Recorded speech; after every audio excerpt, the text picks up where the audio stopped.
ating balita.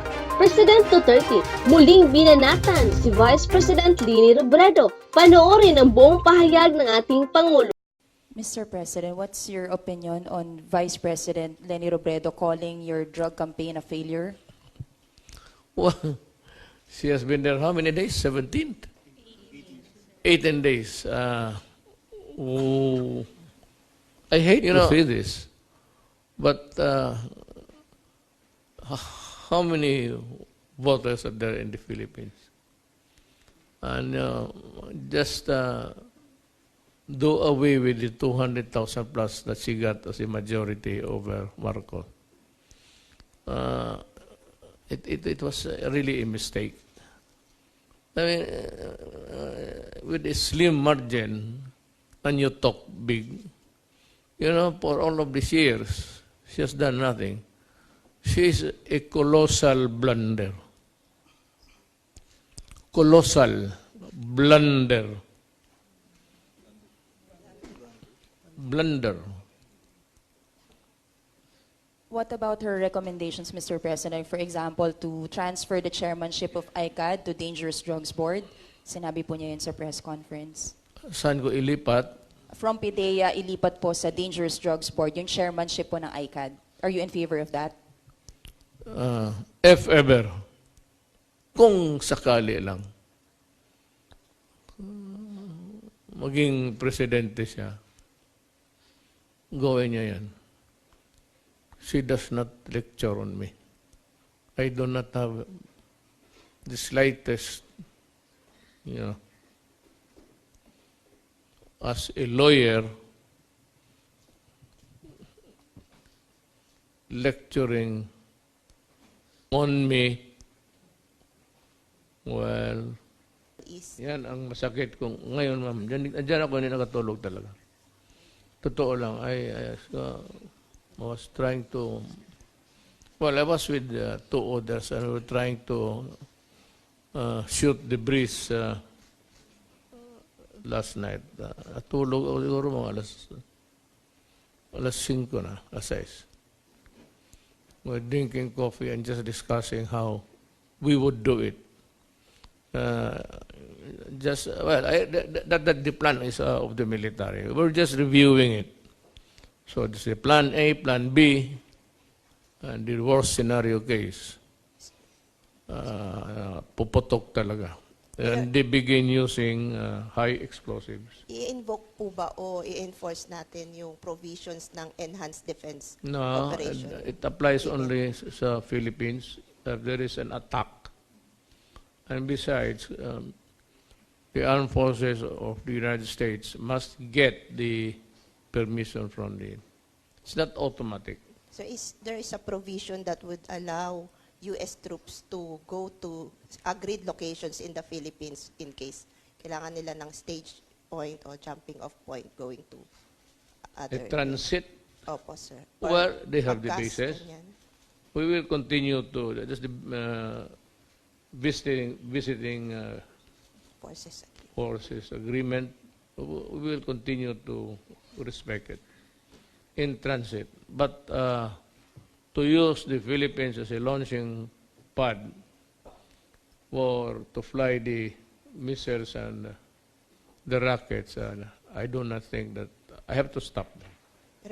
Refueling of their... Yes, I said normal. We allow ships of the gray ships of other nations to park here and get some provisionings nila. How about allowing Philippine troops to join? Out of the question. Out of the question. Unless the national interest would demand it, and it will be decided not by me, but me and Congress. So is that the reason why you are asking a special session of Congress? A what? Special session po ng Congress. Yes. Powers to... Well, I said there's money, but you cannot spend it. It has to be budgeted. Only Congress can order the National Treasury to set aside a certain amount, and that is not enough. That is not no reason really for you to spend it. You have to get the permission from Congress. to use the money. Okay na. Sir, good afternoon po. Balik tayo sa water. Na during your cabinet meeting last night, pwede po ba namin malaman yung kung ano yung magiging contents po ng bagong kontrata? No. I have to, well, por respeto naman, I would allow them to review it first and give their comments. But definitely, wala na din yung mga onerous na mga ano, sir. As sure as the sun will rise in the east every morning, the onerous provisions will have its sunset. Yes, sir. Last, yung sa mga owners po, dun sa mga may kinalaman sa kontrata, sir, kanina nabanggit ni Secretary Panelo, regardless kung pumayag po yung mga owners dun sa bagong kontrata na naipapresent sa kanila, sir, continuous rin po rin, itutuloy po rin yung pagsasampa ng kaso, sir. Tama po ba? Comment lang, sir. Well, I cannot stop anyone, especially a Filipino and a consumer of water, to file any case to want damages or anything. That's the worry of the concessionaires. It's not my worry actually. Wala akong pakialam dyan. I leave it to anybody's choice to run after or not to run after. Me, I said, I'm proposing a new contract. You accept it, and if it's to your liking, sign it. If you don't, then there is no water. I will order the military to take over. And I will nationalize the water issue, and then I will file the corresponding charges. It's clearly, you ask any lawyer, it's clearly large scale or maybe plunder. Thank you, sir. Thank you, sir. Thank you. Malaman po tayong PNP chief. PNP chief.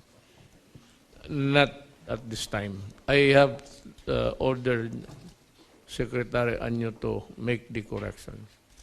You know, historically, the police, the PNP, has always been a problem for any administration. Alam ninyo yan. And I think that with the remaining 2 years, if I can just fix a third of what's bugging the PNP, and that is corruption. So meaning, sir, for the remaining years in your term, wala na kayong i-appoint na PNP chief? No. Is that what you're saying? They should have a commander. I said, if I appoint one from them, from the ranks, he would not be able to solve the problem.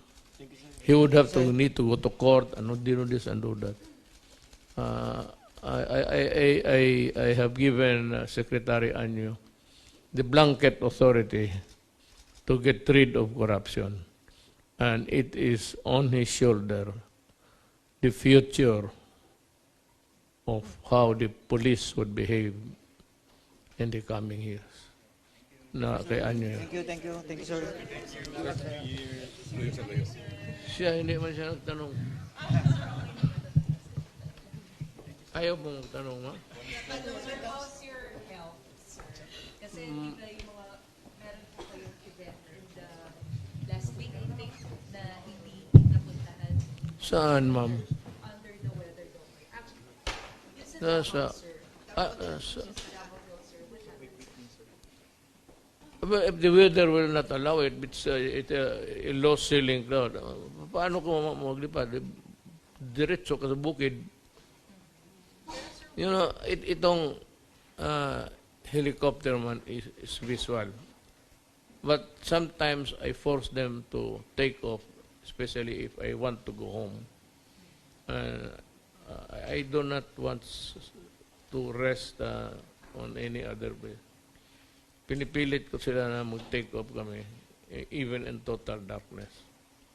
But sometimes, if you cannot really see your way in and out of where you are going, then if you say that it's not good to fly there this time, It's all clouds. You know, when you're inside a cloud, you'd never, and this turbulence, yung makita mo pang aeroplano, pag dumadaan ng cloud, yung gano'n. If you are in a thick of a cloud, nawala ka, there's no way that you can go out safely. Kaya yung mga sa Malacanang nag-crash na. Because inside the clouds, hindi mo alam kung you're on your side or naka-upside down ka na. At yan ang ating balita. Maraming salamat sa iyong pagsubaybay. Ito ang Balitang Express.